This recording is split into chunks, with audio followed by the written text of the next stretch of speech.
Okay guys, I'm going to start the video off by saying Barbell Apparel's Memorial Day sale ends on Monday, June 12th, so be sure to check it out. There's anything pants, all the jeans, $99, overstock items 40% off. Check that out. They're my sponsor. They help me out. They support me, so support them. Appreciate you guys.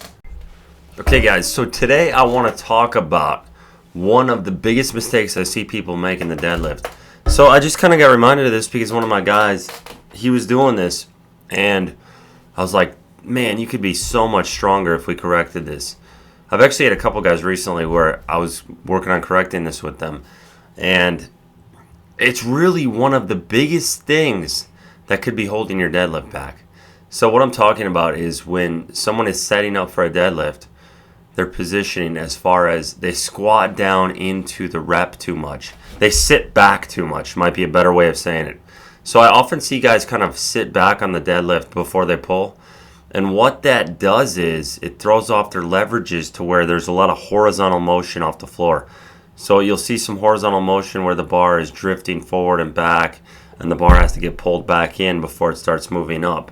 What we want to do is set ourselves up so that the bar travels in a straight line from off the floor to the knees and clears the knees without running into the shins or hitting the knees. So how we do this is by optimizing your leverages, and it's going to be a little different for everyone. Some guys with longer femurs and a longer torso are going to have more of an issue with this. So I'm actually going to show you one of my guys here, Michael, who I've been working with for a long time, over a year now. He trains at my gym, and he just recently hit a huge milestone of a 402-pound deadlift. He's going for 415 today. And this breakthrough happened. He was stuck at, I think he was stuck at 375 for quite a while. And we just smashed past it when we corrected this. So he would have the issue where he would sink his hips as well, squat down into it too much, and then the bar would be all wonky on the way up. Now he's a more extreme example of this because he has super long femurs. So his positioning looks extremely high hip. But you guys should not be afraid of a high hip position. A high hip position is A-okay. That's what we're after. You want the hips higher and you want the shoulders in front of the bar. You know, I've gone over this in my tutorial on deadlifts where you want that positioning to be hips high, shoulders forward. So guys are too afraid of their back and putting their back in a position where they're going to have a back injury. But that's not going to happen. If you want to maximize your strength on the deadlift, you have to pull in that position where the shoulders are more over the bar rather than behind the bar. Too many guys try to get the shoulders behind the bar, and that costs them. That costs them to where they think they're going to get more leg drive out of that, but it just ends up completely destroying their positioning. So I'm showing you here where Michael, we fixed his positioning to start with higher hips and his shoulders more in front of the bar, and then the bar travels in a correct straight line off the floor and he locks it out better. Whereas before, the bar would kind of run into his shins on the first rep, and then he would have this, he'd have this horizontal motion inward. So his first rep was always way off compared to his subsequent reps. So if you guys are having issues where the first rep always feels worse than the following reps, it may be because you're sinking in, you're squatting down and sinking your hips back too much at the start. So a lot of it's just improper position off the floor when that first rep is tougher than the rest. One thing I like to do as well, I do this on occasion, is program in full reset deadlifts. And full reset deadlifts make it to where you have to mimic that starting position on every single rep. You put the bar down, you stand up, and then you regrip the bar. It makes you really have to dial in your positioning, which is why they're so much tougher than regular deadlifts. So these are a few things to point out, and check that out. Check out the adjustments here. Now I'm going to go over my week, and I thank you guys for bearing with me as I'm on a different journey here. I know this journey's not for everyone. We've talked about this. Not everyone's interested in health and running, and a lot of you guys just came to the channel in the first place for strength. So this might be kind of an odd transition to see, but I'm almost 32, and I'm enjoying it. I'm still pushing strength. I deadlifted the 623 pounds. I've been benching 3 days a week. I'm still pushing strength. Heavy split squats, heavy back raises. That never stops. I never want to not be strong. But this is a different journey. So the other day I hit a new low, 211.6 pounds body weight, which is the lowest I've been since high school. And I'll go through the stats for the week. Not running as much mileage this week because I'm trying to really get my shins healthy, and I'm focusing more on quality over quantity. So I'm not just racking up mileage. I want the runs to be efficient. I'll get into that. Averaging like almost 12,000 steps daily. Sleeping average of 6 hours, 20 minutes a night. Because weekends I really make up for it. Like last night was 8 hours, 33 minutes with 3 hours, 45 minutes of REM sleep. And this is what I'm talking about. My quality of sleep is so much better. You know, the REM sleep is way better. Like I'm not having major issues. I'm getting much more quality sleep. Everything looks a lot better as far as that's concerned. So that's been huge for me. Now, heart rate, resting heart rate 40 right now as of last night. But let me kind of show you one of my runs from yesterday, which was 6.05 miles. This was an interval workout. So the splits are going to look like a 1 mile warm-up, and then I would do a 400 meter at 7:23 pace, walk for 1 minute, and then I would do 800 meter, half a mile at 7:33 pace, walk for 90 seconds, and then I did another 800 meter at a 7:18 pace, and then I walked for a minute, and my split got jacked up there because I didn't hit the lap button. But, you know, overall the pacing for this day was anywhere from 6:51 miles on the 400 meters to 7:18 miles on the 800 meters. And this was just a good interval workout that I racked up a total of 6 miles. That was a really fun one. And this is the kind of day I'll do to get faster. And I've been fortunate enough to have some coaching from Chris Jones, who's a buddy of mine, who runs stupid fast times. And he's kind of coaching me as far as my training with running.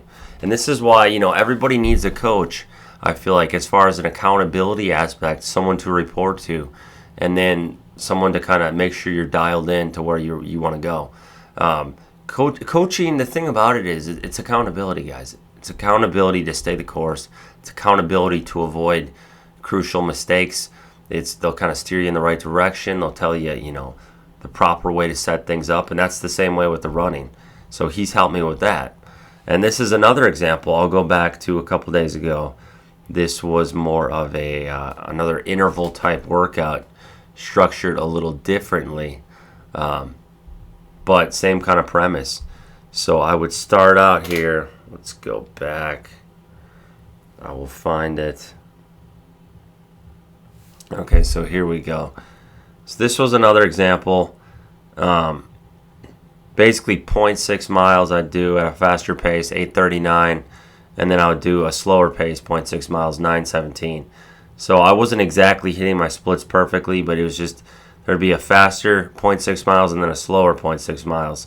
And I'll kind of do this back and forth for a total of 6 miles. So most days, 6 miles is about the sweet spot, and I've been really enjoying that. And it's just, this is a fun journey. I'm getting leaner. You know, I'll show you guys, like, look. So I'm pretty lean. Just getting leaner all the time. Feeling great. Feeling phenomenal. Everything's just coming along great. But I really appreciate everyone's support. I know this isn't for everyone, but I really appreciate you guys having my back on this journey as I go down this different path. So thanks for watching. Like, comment, subscribe, all that stuff. Appreciate you guys. All right, guys, I'm going to recap 3 of my clients' squats who competed last weekend. 2 of them at the Powerlifting America Championships to qualify for IPF World. So I didn't want to get all the footage in as far as all the lifts, but I'm going to go over squats. Starting out with Jesus Fregoso, who was 49 years old at this meet, turned 50 years old a couple days after last meet as a 49-year-old, hit 413-pound opener, 187.5 kilos. Now, Jesus has had double hip replacements and really, you know, come back from all of that to be where he is today. So this was 446 pounds, which was a 2.5 kg PR on his second attempt.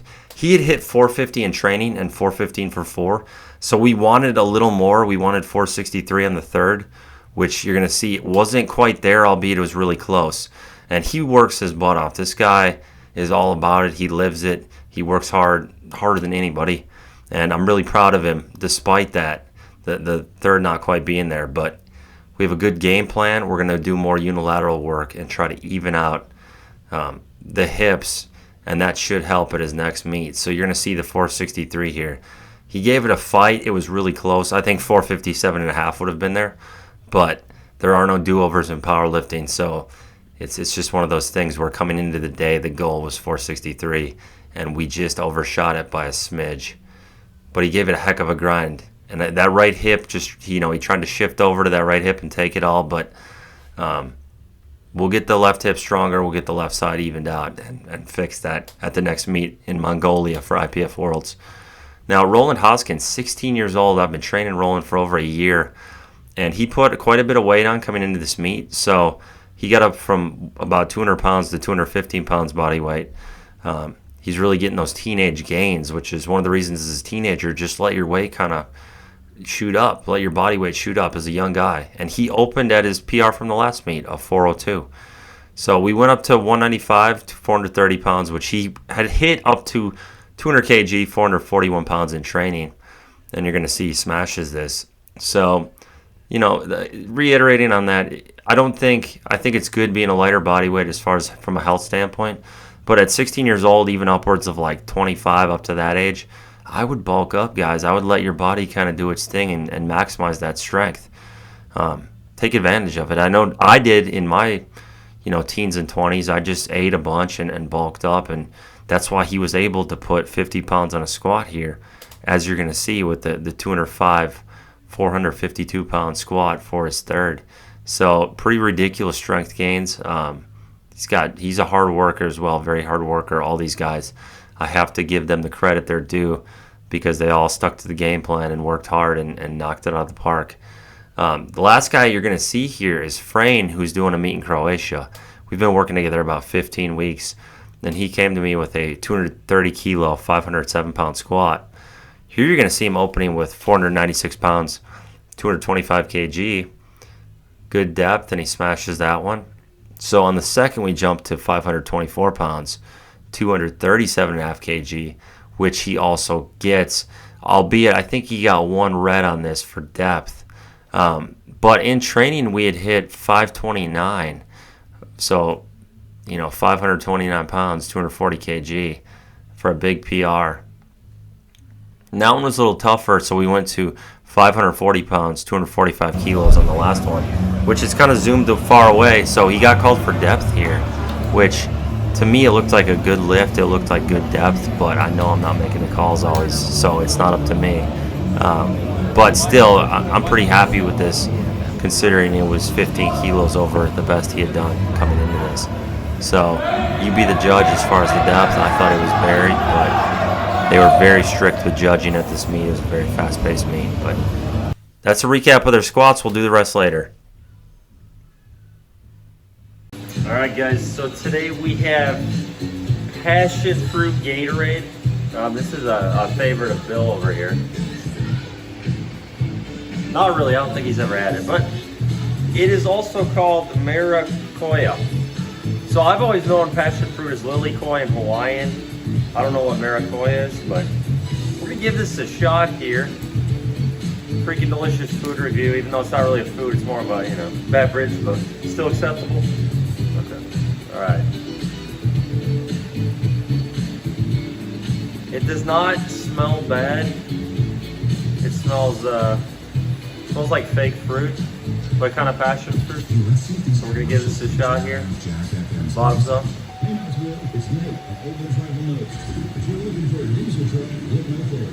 It's not bad. It's mild.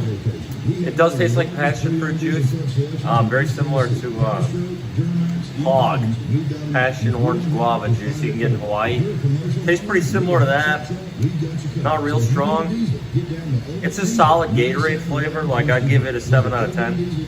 Maybe 7. If we're going off Gatorade flavors in general, I'd give it like 8.5 for Gatorade flavors. But overall, it's a 7 out of 10. Like, I wouldn't get it all the time, but it's good if you need hydration.